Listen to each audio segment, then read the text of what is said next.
शेवगावातील शिवसेनेची दमदार पदयात्रा, शहरभर धनुष्यबाणाचा शक्ती प्रदर्शन, सिद्धिविनायकाचे दर्शनाने प्रचाराचा शुभारंभ. शेवगावात शिवसेनेची तुफान पदयात्रा, शहरभर धनुष्यबाणाचा दणदणाट, जबरदस्त शक्ती प्रदर्शन. नगर परिषद निवडणुकांच्या पार्श्वभूमीवर शेवगाव शहरात शिवसेनेची पदयात्रा मंगळवारी प्रचंड उत्साहात पार पडली. क्रांती चौकातील सिद्धिविनायक गणपती मंदिरात नारळ वाढून पदयात्रेला शुभारंभ झाला आणि त्यानंतर संपूर्ण शहरात शिवसैनिकांचा जोश प्रचंड उफाळून आला. शिवसेना जिंदाबाद आणि धनुष्यबाण आगे बढो अशा घोषणा देत शिवसैनिकांनी परिसर दणाणून सोडला. नागरिकांनी रस्त्याच्या दोन्ही बाजूंनी केलेल्या जोरदार स्वागतामुळे पदयात्रेचा उत्साह आणखी वाढला. शेवगाव शहरात धनुष्यबाणाचे इतक्या मोठ्या प्रमाणावर पहिलेच भव्य प्रदर्शन झाल्याची नोंद स्थानिकांकडून घेण्यात आली.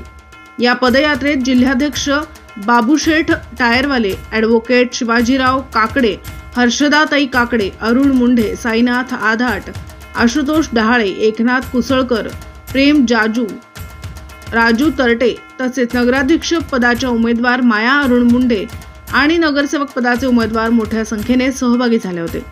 शेवगावातील वाढत्या राजकीय घडामोडींना वेग आला असून आगामी निवडणुकीची चुरस तीव्र होणार असल्याचे स्पष्ट संकेत या शक्ती प्रदर्शनातून मिळाले आहेत. पदयात्रेच्या यशस्वी आयोजनासाठी महिला आघाडी, युवा शाखा आणि स्थानिक पदाधिकाऱ्यांनी मोठी मेहनत घेतली. शहराचे लक्ष वेधणारी ही पदयात्रा छत्रपती शिवाजी महाराज चौकात संपन्न झाली. आज शिवसेनेच्या शेवगाव नगर परिषदेच्या निवडणुकीच्या प्रचाराचा शुभारंभ झालेला आहे. आजचा दिवस शेवगाव शहराचा इतिहास बदलणारा दिवस राहणार आहे. कारण शेवगावच्या लोकांचं अंतिम कंट्रोल शेवगावच्या लोकांच्या हातात राहणार आहे. इतर पक्षाचे जे म्हणून कोणी उमेदवार आहेत त्यांचे रिमोट कंट्रोल साखरेच्या सत्तेकडे आहे आणि इथं मात्र शेवगाव शहराच्या विकासाचा रिमोट हा शेवगावच्या नागरिकांच्या हातात राहणार आहे. लोकांनी प्रचंड प्रतिसाद दिलेला आहे. रोज शक्ती वाढते आहे. काही दिवसातच अधिकृतपणे जनशक्ती विकास आघाडीच्या सर्व कार्यकर्त्यांचा शिवसेनेमध्ये प्रवेश होणार आहे. त्या संदर्भात गुरुवारी बैठक आहे. तालुक्यातील जे तालुक्यासाठी जी माणसं योग्य आहेत, नीतिमत्तेची आहेत आणि त्यांना काम करायची इच्छा आहे आणि ते स्वयंभू आहेत, अशांसाठी बळ देण्याची मोठा मौका शेवगाव तालुक्यातील शेवगाव शहरातील जनतेला आलेला आहे.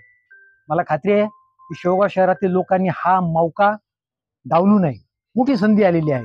आज गावातून फिरत असताना जाणवलं, अहो शेवगाव शहरासाठी छोटी सभा घ्यायसाठी एखादं व्यासपीठ देखील ठेवता आलं नाही. काय दुर्दैवी गोष्ट आहे. सार्वजनिक प्रॉपर्टीचं रक्षण करणं हे नेत्याचं काम आहे. आलटून पालटून तुमच्याकडे सत्ता होती. 15 वर्ष विद्यमान आमदाराकडे सत्ता आहे, त्या अगोदर माजी आमदाराकडे सत्ता आहे. काय करता आलं तुम्हाला शेवगाव शहरासाठी? साधी सभा घ्यायला जागा नाही.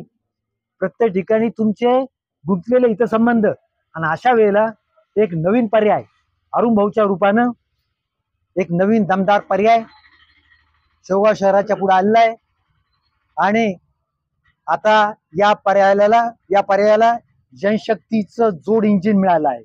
हे जोड इंजिन 100% शिवसेनेला, अरुण भाऊला सत्तेत पोहोच करील असा निश्चितपणे विश्वास आहे. आज नगर परिषद शेवगावच्या निवडणुकीच्या निमित्ताने शिवसेनेचे उमेदवार मायाताई मुंढे व इतर 20 उमेदवारांच्या प्रचाराचा नारळ आज फोडलेला आहे. सन्माननीय महाराष्ट्राचे लाडके उपमुख्यमंत्री एकनाथजी शिंदे साहेब यांच्या नेतृत्वाखाली शिवसेनेचा भगवा पालिकेवर निश्चित फडकणार असून बहुमतात शिवसेनेची सत्ता येणार आहे. आजच्या या प्रचार रॅलीला जनतेचा उत्स्फूर्त प्रतिसाद मिळालेला आहे. गेल्या रॅलीमध्ये जी गर्दी होती, गर्दीहून आजच आमचा विजय निश्चित झालेला आहे.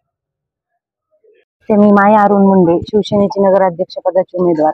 आज आमच्या प्रचाराचा नारळ फोडण्याचा कार्यक्रम होता. तरी आज प्रचाराची रॅली एकदम सुंदररित्या पार पडली.